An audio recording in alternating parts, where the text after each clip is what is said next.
ജലീൽ കണ്ണമംഗലത്തിലേക്ക് പോകുന്നു. സൗദി അറേബ്യയിലേക്ക് ജിദ്ദയിൽ നിന്ന് ജലീൽ ചേരുകയാണ്. ജലീൽ, കഴിഞ്ഞ രാത്രിയിലും അവിടെ ഡ്രോൺ ആക്രമണങ്ങൾ ശ്രമങ്ങൾ ഉണ്ടാകുന്നു, അതിനെ പ്രതിരോധിക്കുന്നു. ഇതിങ്ങനെ തുടർന്ന് തന്നെ പോവുകയാണ്. ഒരു വശത്ത് സമാധാന ചർച്ചകൾ അല്ലെങ്കിൽ വെടിനിർത്തൽ ഇളവുകൾ അല്ലെങ്കിൽ കുറച്ച് ദിവസമെങ്കിലും ഒരു വെടിനിർത്തൽ എന്നൊക്കെയുള്ള പ്രഖ്യാപനങ്ങൾ വരുമ്പോൾ പോലും അറബ് രാഷ്ട്രങ്ങൾക്ക് നേരെ, സൗദിക്ക് നേരെയുള്ള ഇറാന്റെ ആക്രമണം തുടരുന്നു. ഗോകുൽ, ദിൽന, സൗദിക്ക് നേരെ ഇന്നും ആക്രമണം ഉണ്ടായിരിക്കുകയാണ്. കഴിഞ്ഞ രാത്രിയിലും കിഴക്കൻ മേഖല ലക്ഷ്യമാക്കി വന്ന 4 ഡ്രോണുകൾ കഴിഞ്ഞ രാത്രി തകർത്തതായി സൗദി പ്രതിരോധ മന്ത്രാലയം അറിയിച്ചു. അല്പം മുമ്പ് വരെയുള്ള കണക്കാണിത്. എല്ലാ ഡ്രോണുകളും ലക്ഷ്യസ്ഥാനത്ത് എത്തുന്നതിന് മുമ്പ് തന്നെ പ്രതിരോധ സേന തകർത്തു. നാശനഷ്ടങ്ങളില്ല, ആളപായം റിപ്പോർട്ട് ചെയ്തിട്ടില്ല. ഇന്നലെ സൗദിക്ക് നേരെ ഉണ്ടായത് 39 ഡ്രോൺ ആക്രമണ ശ്രമങ്ങളാണ്. ഇന്നലെ വരെയുള്ള കണക്കുകൾ പ്രകാരം സൗദി 798 ഡ്രോണുകളും 52 ബാലിസ്റ്റിക് മിസൈലുകളും 7 ക്രൂയിസ് മിസൈലുകളും വിജയകരമായി പ്രതിരോധിച്ചു കഴിഞ്ഞു. പ്രത്യേകിച്ച് റിയാദ്, കിഴക്കൻ പ്രവിശ്യ എന്നിവിടങ്ങളിലെ തന്ത്രപ്രധാന കേന്ദ്രങ്ങളെ ലക്ഷ്യം വെച്ചാണ് കൂടുതലായും ഇത്തരം നീക്കങ്ങൾ ഉണ്ടാകുന്നത്. നിലവിൽ കിഴക്കൻ മേഖലയിൽ സുരക്ഷാ സംവിധാനങ്ങൾ കൂടുതൽ കർശനമാക്കിയിരിക്കുകയാണ്. ജനങ്ങൾ ആശങ്കപ്പെടേണ്ട സാഹചര്യമില്ലെന്നും ഏത് അടിയന്തര സാഹചര്യത്തെയും നേരിടാൻ പ്രതിരോധ സേന സജ്ജമാണ് എന്നും പ്രതിരോധ മന്ത്രാലയം അറിയിച്ചിട്ടുണ്ട്. അതേസമയം നിലവിലെ സാഹചര്യം ചർച്ച ചെയ്യാൻ യുക്രൈൻ പ്രസിഡന്റ് സെലൻസ്കി കഴിഞ്ഞ ദിവസം സൗദിയിലെത്തി. ജിദ്ദയിൽ വെച്ച് അദ്ദേഹം സൗദി കിരീടാവകാശി മുഹമ്മദ് ബിൻ സൽമാൻ രാജകുമാരനുമായി കൂടിക്കാഴ്ച നടത്തി.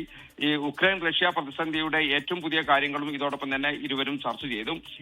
യുദ്ധം അവസാനിപ്പിക്കാനുള്ള ഏത് ചർച്ചകളിലും ഗൾഫ് രാജ്യങ്ങളെ കൂടി ഉൾപ്പെടുത്തണമെന്ന് GCC സെക്രട്ടറി ജനറൽ ജാസിം അൽ ബുദേവി ഈ കഴിഞ്ഞ ദിവസം ആവശ്യപ്പെട്ടിട്ടുണ്ട്. ഇറാന്റെ 85% മിസൈലുകളും ഗൾഫ് രാജ്യങ്ങളിലേക്ക് ആണ് വന്നത്. മേഖലയിലെ സമാധാനം നിലനിർത്താൻ പരമാവധി സംയമനം പാലിക്കുകയാണ് ഗൾഫ് രാജ്യങ്ങൾ. അമേരിക്കയുടെയോ ഇസ്രായേലിന്റെയോ ആക്രമണങ്ങൾക്ക് തങ്ങൾ കൂട്ടുനിൽക്കില്ല എന്ന് GCC രാജ്യങ്ങൾ പറഞ്ഞതാണ്. എന്നിട്ടും ഇറാൻ ചതിച്ചു എന്നാണ് GCC സെക്രട്ടറി ജനറൽ പറഞ്ഞത്. ഈ കഴിഞ്ഞ 25 ദിവസത്തിനിടെ GCC രാജ്യങ്ങൾക്ക് നേരെ ഇറാൻ തൊടുത്തുവിട്ടത് 5000-ലേറെ ഡ്രോണുകളും മിസൈലുകളുമാണ്. ഇതിൽ ഭൂരിഭാഗവും പ്രതിരോധ സംവിധാനങ്ങൾ തകർത്തെങ്കിലും ചിലത് ജനവാസ മേഖലകളിൽ പതിച്ചു. ഇത് ആളപായത്തിനും അതോടൊപ്പം തന്നെ കനത്ത നാശനഷ്ടങ്ങൾക്കുമൊക്കെ കാരണമായിട്ടുണ്ട്.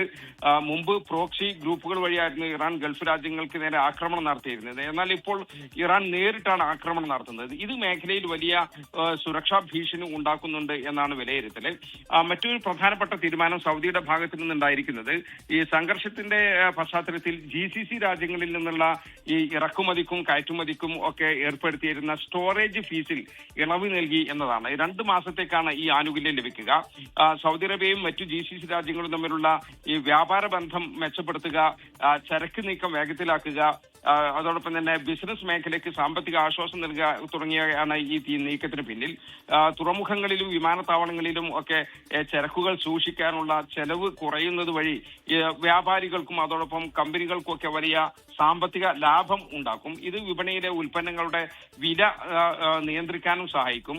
ഈ കോവിഡ് മഹാമാരിയേക്കാൾ വലിയ സാമ്പത്തിക പ്രത്യാഘാതമാണ് യുദ്ധം കാരണം ഇപ്പോൾ ലോകം നേരിട്ടുകൊണ്ടിരിക്കുന്നത് എന്നാണ് സൗദി ധനമന്ത്രി മുഹമ്മദ് അൽ ജദ്ഗാൻ പറഞ്ഞത്. കഴിഞ്ഞ 50 വർഷമായി എണ്ണ പൈപ്പ് ലൈനുകളിൽ നിക്ഷേപം നടത്തുന്നുണ്ട് സൗദി അറേബ്യ. അതുകൊണ്ട് തന്നെ എണ്ണ ശേഖരം നിയന്ത്രിക്കാനും അതോടൊപ്പം വിതരണ ശൃംഖലയിലെ തടസ്സങ്ങൾ മറികടക്കാനും ഒക്കെ സൗദിക്ക് കഴിയുന്നുണ്ട് എന്നും ധനമന്ത്രി പറഞ്ഞു. ഇന്നലെ മിയാമിയിൽ നടന്ന ഫ്യൂച്ചർ ഇൻവെസ്റ്റ്മെന്റ് ഇനിഷ്യേറ്റീവ് ഉച്ചകോടിയിൽ സംസാരിക്കുകയായിരുന്നു സൗദി ധനമന്ത്രി. അതേസമയം യുദ്ധം മൂലം യാത്രാ തടസ്സം നേരിട്ടവരുടെ എണ്ണം സൗദിയിൽ കുറവാണ്. വിമാനത്താവളങ്ങളുടെ പ്രവർത്തനങ്ങളും വിമാന സർവീസുകളിൽ കൂടുതലും മുടക്കം കൂടാതെ പ്രവർത്തിക്കുകയും ചെയ്യുന്നുണ്ട്. അതുകൊണ്ട് തന്നെ ഈ ബഹ്റൈൻ, കുവൈത്ത്, ഇറാഖ് തുടങ്ങിയ അയൽ രാജ്യങ്ങളുടെ വിമാന സർവീസുകൾ പോലും സൗദി കേന്ദ്രീകരിച്ച് ഇപ്പോൾ നടക്കുന്നുണ്ട്. ദിൽന, ഗൂഗിൾ. ശരി, ജലീൽ കണ്ണമംഗലമാണ് ജിദ്ദയിൽ നിന്ന് വിവരങ്ങൾ നൽകിയതൊപ്പം അമേരിക്കയിലെ ന്യൂജേഴ്സിയിൽ നിന്ന് മധു കൊട്ടാരക്കരയും 10 ദിവസത്തേക്ക് കൂടി ഇറാന് നേരെയുള്ള ഇറാന്റെ ഊർജ്ജ കേന്ദ്രങ്ങളെ ആക്രമിക്കാനുള്ള തീരുമാനത്തിൽ നിന്ന് ഒരു ഇളവ് അല്ലെങ്കിൽ അതിൽ നിന്ന് വിട്ടു നിൽക്കുമെന്ന് അമേരിക്ക പറയുമ്പോൾ പോലും സൗദി ഉൾപ്പെടെയുള്ള അറബ് രാജ്യങ്ങൾക്ക് നേരെ, ഗൾഫ് രാജ്യങ്ങൾക്ക് നേരെ ഇറാന്റെ ആക്രമണം തുടരുകയാണ്.